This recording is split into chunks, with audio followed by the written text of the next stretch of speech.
ni-launch yung, RISA na, tama? RISA na movement. Yes, Can you talk yes. about it na? Kumbaga, may mga nagtatanong din, is it, yung timing ng launch and then why you and many other groups are pushing for her? Unang-una, yung timing nito dapat nga last year pa eh. Sa totoo lang, yung mga kakamping noon and other anti-Duterte forces, nagpulong-pulong. May mga proposal ng selection process. So, yun, marami nag-participate. Kaso, ang unang hakbang kasi noon, kailangan may consensus. Yung tatlong kandidato na pagpilian noon, si Lenny, Risa, at si Bam. So, kailangan muna nilang magbigay ng consent nila na they are going to participate in the process. Kaso, ilang buwan ang nakalipas, tinanong sila, definitively, sabi ni Mayor Lenny, hindi na daw siya tatakbo talaga. Tuldo ka na yan, hindi na daw talaga. Doon na lang daw siya sa Naga. Okay, si Bam naman ay ano siya, non-committal, hindi pa sure. Ngayon, si Senator Risa lang yung nag-express ng willingness to submit to the process. Therefore, siya na lang yung naiiwan na kandidato. Ngayon, bakit itinulak ito? Kasi kung timing lang, huli na tayo, Christian. Kasi presidential campaign ito. We should have learned our lesson in 2022. Late na nagsimula, kaya hindi tayo pinalad. Ngayon, dapat gawin na. Si Sara nga, nag-iikot na eh.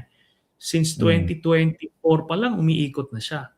Kaya, atrasado na tayo, kaya kailangan na natin ito. Yun ang reason kung bakit sinimulan na to. Para man lang, kung sa 2028, kung hindi pa rin tayo palarin, it's not for lack of trying or preparing, di ba?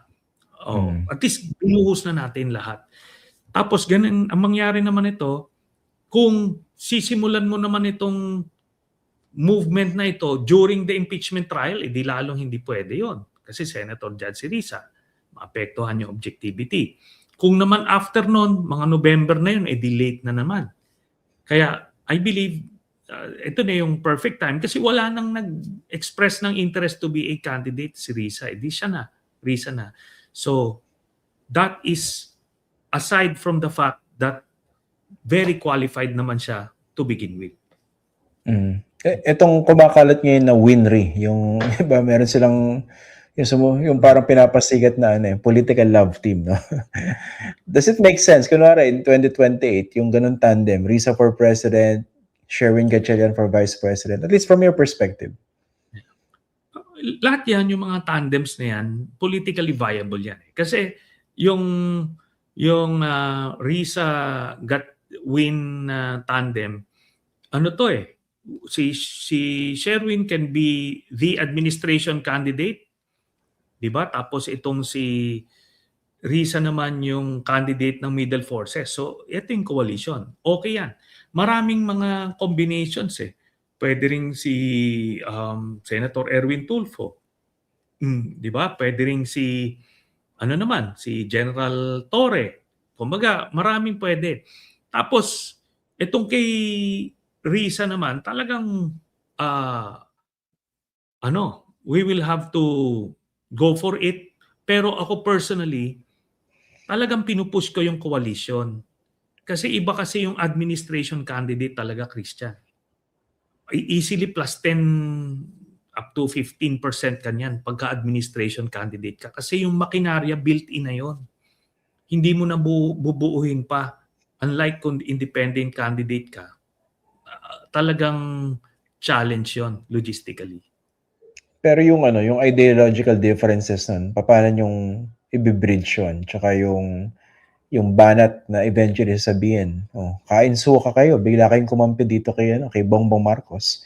How do you intend to deal with that kind of anticipated criticism? Ako, while talagang kung sensitivities pinag-uusapan, talagang valid din yung mga positions ng mga ganon, yung mga ganon ng pananaw. Pero being mission-oriented, ano ba importante dito, di ba? It's a victory sa 2028 with certain parameters. Hindi ka papatay, hindi ka magnanakaw, hindi ka mandadaya. Yun na yun.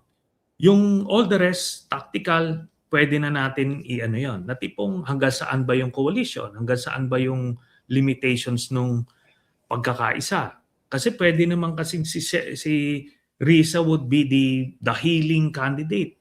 Kasi kahit na anong pagka siya ay pumosisyon sa pagka-kandidato, pagka-pangulo, ang pinipresent niya sa sarili niya dito is magiging pangulo ka ng lahat ng Pilipino, hindi lang yung mga anti-Duterte, di ba? Or Mm. hindi ka, kumbaga hindi mo pwedeng i-alienate lahat kasi ikaw yung magiging ina ng bayan, ika nga. So, yun na yun.